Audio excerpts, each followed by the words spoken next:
Hello guys, तो आज के वीडियो में हम लोग देखेंगे प्रोवाइड यूरिनल, जो कि फंडामेंटल सेकेंड सेमेस्टर में एलिमिनेशन नीड में बहुत ही इम्पॉर्टेंट टॉपिक है। ये वाइवा में, प्रोसीजर में या फिर आपको यूनिवर्सिटी में भी आ सकता है। तो ये आप चाहे जिस भी पर्पस के लिए देख रहे हो, आपका पूरा पर्पस पूरा होगा। आप वीडियो के लास्ट तक सिर्फ देखिए, बहुत ही इम्पॉर्टेंट टॉपिक है और बहुत ही आसान है। यूरिनल एक पहले आपको मैं समझा देती हूँ। यूरिनल एक जग टाइप्स होता है, स्क्रीन पे शो हो रहा होगा उसको, और ये मेल के लिए सिर्फ यूज किया जाता है, ताकि ऐसे जो भी यूरिन हो उसको यूरिन करवाया जाता है उसमें। क्योंकि ऐसे बेड पैन मैं नेक्स्ट वीडियो में कवर करूँगी, क्योंकि आपके सिलेबस में है provide urine and bed pan. तो बेड पैन आप नेक्स्ट वीडियो देख लीजिएगा।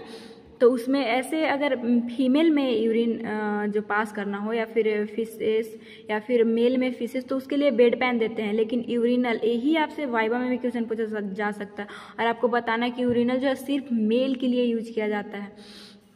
तो डिफिनेशन इसका क्या है? Meeting urinary elimination need of the bedridden male patient using urinal. देखिए, मेल पेशेंट बोल रहा है, जो बेड रिडेंड है उसको यूरिन को एलिमिनेट करने के लिए यूरिनल दिया जाता है। पर्पस देख लेते हैं कि इसका क्या है। टू प्रमोट कंफर्ट, उसको कंफर्ट प्रोवाइड करने के लिए, क्योंकि बेड रिडेंड है, आप बार बार उसको वॉशरूम नहीं ले जा सकते हैं। नेक्स्ट है टू असिस्ट, टू अवॉइड, मतलब अवॉइड करने के लिए जो भी यूरिन है उसके लिए आप दे रहे हैं। नेक्स्ट है टू प्रिवेंट बेड वेटिंग। अगर आप यूरिनल नहीं देंगे, वो बेड रिडेंट पेशेंट है तो क्या करेगा? बेड पे ही करेगा, तो उसके बाद तो बेड उसका भीग जाएगा, तो उसी को आप बचा रहे हैं। To prevent bedridden wetting, to maintain the urinary output record. अब आप क्यों दे रहे हैं? तो आपको अगर वही बेड पे कर देगा तो आपको, क्योंकि पेशेंट जब भी भर्ती होता है तो उसका यूरिनरी कितना आउटपुट कर रहा है वो मेंटेन करना बहुत इंपॉर्टेंट होता है नर्स के लिए। ये करना ही है आपको। तो अगर बेड पे कर देगा तो आप कैसे मेजर कीजिएगा? तो वही आउटपुट रिकॉर्ड को मेंटेन करने के लिए भी यूरिनल दिया जाता है। To minimize the physical strain of patient को, मतलब ना ले जाना पड़े वॉशरूम, जो कि उसको फिजिकल स्ट्रेन तनाव दे सकता है। तो बेड रिडेंड है तो उसको मिनिमाइज करने के लिए। और ये बहुत कॉमन होता है फंडामेंटल, लेकिन हम लोग नहीं बना पाते, कुछ अलग बात है। लेकिन आप वीडियो देखिएगा ना तो एग्जाम में खुद से आप बना सकते हैं। इतना मैं अच्छे से एक्सप्लेन कर देती हूँ और क्वालिटी कंटेंट लाती हूँ। तो आप पीछे का वीडियो नहीं देखे तो प्लीज़ आप देख लीजिए, क्योंकि मैं वहाँ पे MCQ भी कवर की हूँ। क्योंकि आप अगर आप सेकेंड सेमेस्टर में आ चुके हैं तो अब तो आपको अवेयर हो जाना चाहिए, क्योंकि नॉर्सेट एग्ज़ाम जिसके थ्रू आप मतलब नर्सिंग ऑफिसर बनिएगा गवर्नमेंट हॉस्पिटल में, वो यहीं से सपना अपना आपका पूरा हो सकता है। और आपको कुछ नहीं करना है, आप भी बन सकते हैं, बस आपको MCQ प्रैक्टिस करना है। और फंडामेंटल का वेटेज बहुत ज़्यादा होता है, इसलिए आप फंडामेंटल पढ़ रहे हैं तो MCQ प्रैक्टिस कीजिए। और अभी तक मैं 300-400 हर टॉपिक से, मतलब बहुत सारे टॉपिक डाली जिसमें 300-400 MCQ प्रैक्टिस करवा चुकी हूँ। वो आप देखिए, चैनल को सब्सक्राइब कर लीजिए। और नहीं भी कीजिएगा कोई बात नहीं, आप टॉपिक नेम लिख के और प्रकाश नर्सिंग एकेडमी लिखिएगा, आपको वो आराम से मिल जाएगा। तो आर्टिकल अब हम लोग देख लेते हैं। क्लीन यूरिनल होना चाहिए आपके पास, जो कि स्क्रीन पे देखे थे वो यूरिनल होना चाहिए। डिस्पोजेबल ग्लव्स होना चाहिए ताकि आप पहन सके। Clean linen if required, linen अगर रिक्वायर्ड है तो आप ले लीजिएगा, ज़रूरी नहीं रहता है।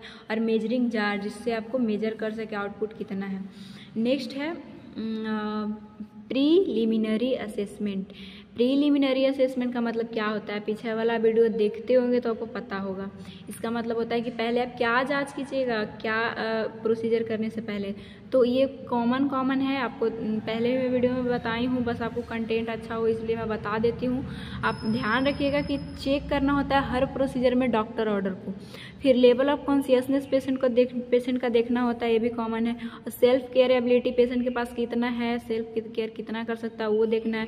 फ्रीक्वेंसी ऑफ यूरिनेशन वो ये भी चेक करना है कि कितना बार वो यूरिन पास करता है, मतलब यूरिनेशन उसका कितना टाइम आता है। आर्टिकल अवेलेबल है ये इन यूनिट, ये भी हर प्रोसीजर में एक कॉमन है। आर्टिकल अवेलेबल है या नहीं यूनिट में वो देखना है। नेक्स्ट है preparation of the patient and environment. और जिस ए से मैं बता रही हूँ आपको सीक्वेंस से, उसी सीक्वेंस से आपको यूनिवर्सिटी हो या फिर वाइवा देना हो, या फिर आप प्रोसीजर बना रहे होंगे तो उसी सीक्वेंस में लिखिएगा, क्योंकि मैं ये नहीं चाहती कि आप इधर उधर के वीडियो देखें या फिर कोई आपको कन्फ्यूजन हो। इस तरह से आप लिखिए, आपको बहुत अच्छे से मार्क्स मिलेगा यूनिवर्सिटी में भी, और आपका प्रोसीजर भी बहुत अच्छे से बनेगा। प्रोसीजर में प्रीलिमिनरी असेसमेंट और प्रिपरेशन ऑफ पेशेंट एनवायरनमेंट आप स्किप कर सकते हो, कोई दिक्कत नहीं है। आप और सब चीज़ लिखिएगा। नेक्स्ट है प्रोवाइड एडिक्वेट प्राइवेसी, आपको इसमें प्राइवेसी प्रोवाइड करना है जो कि सब में कॉमन होता है। Arrange the article ready at a bed side, इसमें हम लोग क्या देखें, इसमें देखें प्रीलिमिनरी असेसमेंट में कि उस पेशेंट यूनिट में होना चाहिए, ये भी आप हर प्रोसीजर में लिख सकते हैं। और अब उसके बेड के साइड होना चाहिए जब पेशेंट का और इन्वायरमेंट का प्रिपरेशन कर रहे हैं तो। और place the making toes and draw seat, नीचे आपको मेकिंग टोज और ड्रॉ सीट रखना है ताकि बेड आपका गंदा ना हो। आपका सेंस मतलब पेशेंट का है, ऐसा मत समझिएगा कि मेरा बोला जा रहा है। नेक्स्ट है प्रोसीजर, आपको क्या क्या करना है। प्रोसीजर में कुछ नहीं करना है, आपको कैसे कैसे प्रोवाइड करना है वही देखेंगे।